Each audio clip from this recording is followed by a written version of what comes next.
শুকনো ঠোঁট, ক্লান্ত শরীর। মাগরিবের আজান ভেসে আসতেই হাতে এক টুকরো খেজুর। কেন খেজুর?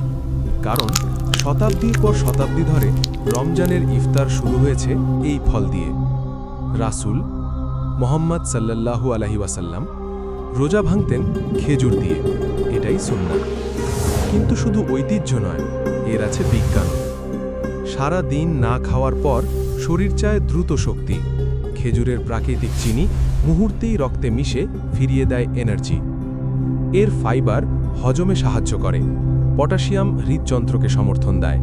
অর্থাৎ একটুখানি ফল, কিন্তু ভিতরে রয়েছে শক্তি, পুষ্টি আর বরকত। এই রমজানে ইফতার শুরু হোক খেজুর দিয়ে, কারণ এটি শুধু খাবার নয়, এটা সুন্নাহ, এটা সুস্থতা, এটা একটি সুন্দর শুরু। 1 চামচ চিনি মুখে দিলেন, মিষ্টি স্বাদ, আর ঠিক সেই মুহূর্তে শুরু হলো ভেতরের রাসায়নিক বিস্ফোরণ।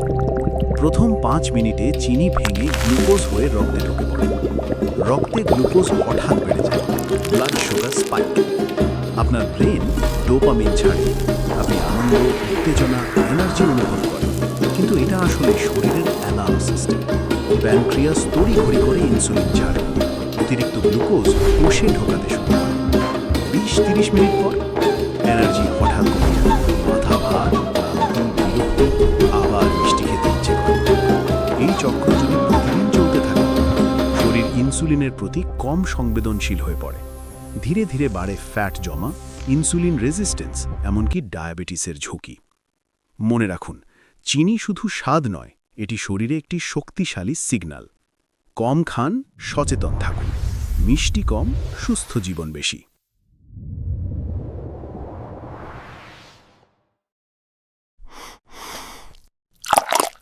কমলা কেন খাবেন?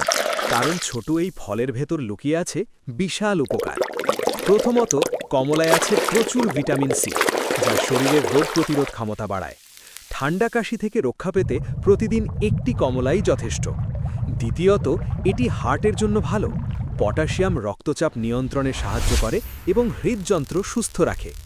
তৃতীয়ত, কমলার ফাইবার হজম শক্তি বাড়ায়, কোষ্ঠকাঠিন্য কমায় এবং ওজন নিয়ন্ত্রণে সাহায্য করে। ত্বকের জন্য কমলা দারুণ, এটি ত্বক উজ্জ্বল করে এবং বয়সের ছাপ কমাতে সহায়তা করে। আর সবচেয়ে ভালো দিক, কমলায় আছে প্রাকৃতিক শক্তি, যা ক্লান্তি দূর করে শরীরকে করে তোলে সতেজ।